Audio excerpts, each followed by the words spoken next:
Alam niyo ba ang mainit na balitang ikinwa ng libu-libong mga pensioner sa buong bansa? Opo. Totoo po ito. May paparating na dagdag sa inyong pensyon at hindi basta dagdag lamang kundi ang ikalawang bahagi ng pensyon, increase na matagal nang hinihintay ng lahat.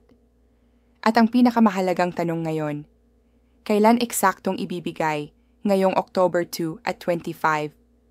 Kaya kung kayo po ay pensioner o may mahal sa buhay na tumatanggap ng pensyon, siguraduhin ninyong tapusin ang video na ito dahil sa mga susunod na minuto ay ilalahad natin ang lahat ng detalye mula sa petsa ng payout, sino ang kwalipikado at paano ito ipapasok sa inyong bank account o e-wallet. Alam nating bawat sentimo ay mahalaga lalo na ngayong mataas ang presyo ng bilihin, gamot at kuryente at hindi lang yan. Pag-uusapan din natin ang mga plano ng ahensya para sa ikatlong tranche at kung paano ito konektado sa bagong panukalang batas na tatalakayin sa Kongreso. Marami na ring nagtatanong, totoo ba talaga ito o baka panibagong pangako lang?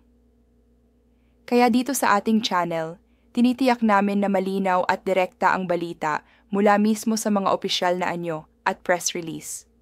Alam naming nakakalito kapag putol-putol ang impormasyon. Kaya ginawa naming simple at madaling sundan para hindi na kayo maligaw sa dami ng fake news na kumakalat sa social media. Kaya kung gusto ninyong laging updated tungkol sa pensyon, ayuda at iba pang benepisyo para sa senior citizens, huwag kalimutang i-like ang video na ito, mag-subscribe sa aming channel at mag-iwan ng komento kung nakatanggap na ba kayo ng dagdag pensyon o kung may mga katanungan pa kayo. I-share na rin ito sa inyong mga kaibigan at kapwa pensioner para sabay-sabay tayong makinabang sa bagong good news na ito. Tara, simulan na natin. Ngayong alam na natin na may dagdag na 1,000 sa pensyon ng SSS pensioners, siguro ang unang pumapasok sa isip ninyo ay kailan ba ito eksaktong matatanggap? Tapos na ba ang mahabang paghihintay o kailangan pa muling mag-abang ng ilang buwan? Huwag bibitaw dahil yan mismo ang tatalakayin natin ng detalyado rito. Ayon mismo sa opisyal na pahayag ng Social Security System, ang October 2 ang unang petsa ng paglabas ng dagdag na benepisyo para sa mga pensioner na ang apelyido ay nagsisimula sa A hanggang L. Kung ikaw ay kabilang sa grupong ito, siguraduhin mong aktibo at tama ang iyong bank account or e-wallet dahil doon diretso ipapasok ang dagdag na halaga. Hindi na kailangan pang pumila o magsumite ng panibagong aplikasyon. Automatikong idaragdag ito sa inyong regular na buwanang pensyon. Samantala, para naman sa mga may apelidong nagsisimula sa M hanggang Z, ang takdang petsa ay October 25. Kaya markahan na ninyo ang kalendaryo ninyo para hindi malito at para alam ninyo kung anong araw inaasahan ang dagdag na pensyon. Ito rin ang paraan ng SSS upang maiwasan ang sabay-sabay na paglabas ng pondo at maiwasan ng pagkaantala o problema sa sistema. Sa pamamagitan nito, mas mabilis at mas maayos ang proseso ng pagpasok ng dagdag benepisyo sa inyong mga account. Kung matatandaan ninyo, noong unang tranche ay nagkaroon ng kaunting aberya sa pagpasok ng pera sa ilang bangko at e-wallet. Kaya naman ngayong ikalawang tranche, tiniyak ng SSS na mas maaga nilang inihanda ang lahat ng sistema para siguradong makakarating ang dagdag pensyon sa tamang oras. Mayroon din silang inilabas na hotline at email support kung sakaling magkaroon pa rin ng problema. Kaya, kung may aberya man, agad kayong makakahingi ng tulong at hindi na kailangang maghintay ng matagal. Bukod dito, binanggit din ng SSS na ang pondo para sa dagdag na pensyon ngayong October ay nakala at hindi dapat mangamba ang mga pensioner kung saan ito kukunin. May sapat na budget na inilaan ng gobyerno para sa implementasyon ng programang ito. Sa madaling salita, hindi lamang ito pangakong salita, kundi nakahanda na mismo ang pondo para sa lahat ng kwalipikadong pensioner. Ngayon, marami naman ang nagtatanong, ano na ang balita tungkol sa ikatlong tranche ng pension increase? Ayon sa mga opisyal, kasalukuyan pa itong pinag-uusapan at inaayos ang magiging schedule ng pagpapatupad. Bagamat walang eksaktong petsa na ibinigay, malinaw na nakapaloob ito sa plano at hindi basta iiwanan na lang.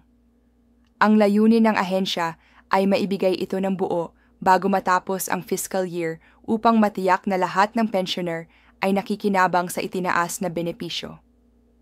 Sa katunayan, isinasabay ng SSS at ng pamahalaan ang implementasyon ng ikatlong tranche sa pagsusulong ng bagong panukalang batas na layong dagdagan pa lalo ang buwan ng pensyon. Marami sa ating mga mambabatas ang naniniwalang hindi sapat ang kasalukuyang dagdag na 1,000, lalo na't patuloy ang pagtaas ng presyo ng mga pangunahing bilihin. Kaya't inaasahan na sa mga susunod na linggo ay muling pagdedebatihan sa Kongreso kung paano pa madaragdagan ang ayuda para sa mga nakatatanda. Mahalaga ring tandaan na ang mga usaping ito ay hindi lamang para sa kasalukuyang pensioners, kundi pati na rin sa mga susunod na henerasyon. Ang pagbibigay ng dagdag pensyon ay isang uri ng seguridad para sa ating mga lolo at lola na buong buhay nagtrabaho at nag-ambag sa ekonomiya. Kaya naman inaasahan ng publiko na magiging seryoso ang pamahalaan sa pagpapatupad ng mga reforma sa pensyon at hindi ito mapupunta sa simpleng pangako lang. Sa kabilang banda, pinapayuhan din ang mga pensioner na manatiling updated sa mga opisyal na anunsyo ng SSS at huwag basta-basta maniwala sa mga post sa social media na walang sapat na basehan. Napakaraming kumakalat na maling impormasyon na nagdudulot ng kalituhan at minsan pa ay panluloko. Kaya lagi nating tandaan, siguraduhin munang mula sa SSS website, official Facebook page o sa mismong mga opisyal na press release, bago tayo maniwala, isa rin sa pinakamahalagang epekto ng dagdag na pensyon ngayong October ay ang ginhawa hindi lamang para sa mismong pensioner, kundi pati na rin sa kanilang pamilya. Alam nating karamihan sa mga lolo at lola ay ginagamit ang kanilang pensyon hindi lang para sa sarili, kundi para tumulong sa mga gastusin sa bahay, pang-grocery, pambili ng gamot, pambayad ng kuryente at tubig, o minsan pa nga ay para sa baon ng mga apo. Kaya't ang bawat dagdag na halaga, gaano man kaliit ay may malaking epekto sa pang-araw-araw na buhay ng buong pamilya. Bukod pa dito, nakakatulong din ang dagdag pensyon sa lokal na ekonomiya. Kapag natanggap ng pensioners ang kanilang benepisyo, agad nila itong ginagastos sa mga tindahan, botika, palengke, at iba pang negosyo sa kanilang komunidad. Ibig sabihin, hindi lang ang pensioner ang nakikinabang kundi pati ang maliliit na negosyante at mga manggagawa. Sa ganitong paraan, umiikot ang pera at lumalakas ang kabuhayan sa iba't ibang lugar. Ngunit paalala po sa lahat, siguraduhin ninyong tama ang impormasyon sa inyong SS records. Kung nagbago na ang inyong bank account, address or contact number, mas mabuting ipa-update na agad sa pinakamalapit na SSS branch o online portal. Sa ganitong paraan, maiiwasan ang pagkaantala ng pagpasok ng dagdag pensyon. Tandaan na kung mali ang account details, maaaring hindi maipasok ng tama ang inyong benepisyo at matatagalan pa bago ito maresolba. At para naman sa mga gumagamit ng e-wallet, tulad ng Paymaya o GCSH, tiyaking fully verified ang inyong account. Dahil kung hindi ito verified, may posibilidad na ma-hold ang perang papasok o kaya na may hindi tuluyang pumasok. Mas mainam na ayusin na ito bago pa dumating ang petsa ng Oktubre 25 upang tuloy-tuloy ang pagpasok ng benepisyo at wala ng abala. Ngayon, malinaw na sa ating lahat. Dalawang petsa ang dapat tandaan ng mga SSS pensioners ngayong buwan, October 2 para sa mga apelyidong nagsisimula sa O hanggang L, and October 25 para naman sa M hanggang Z.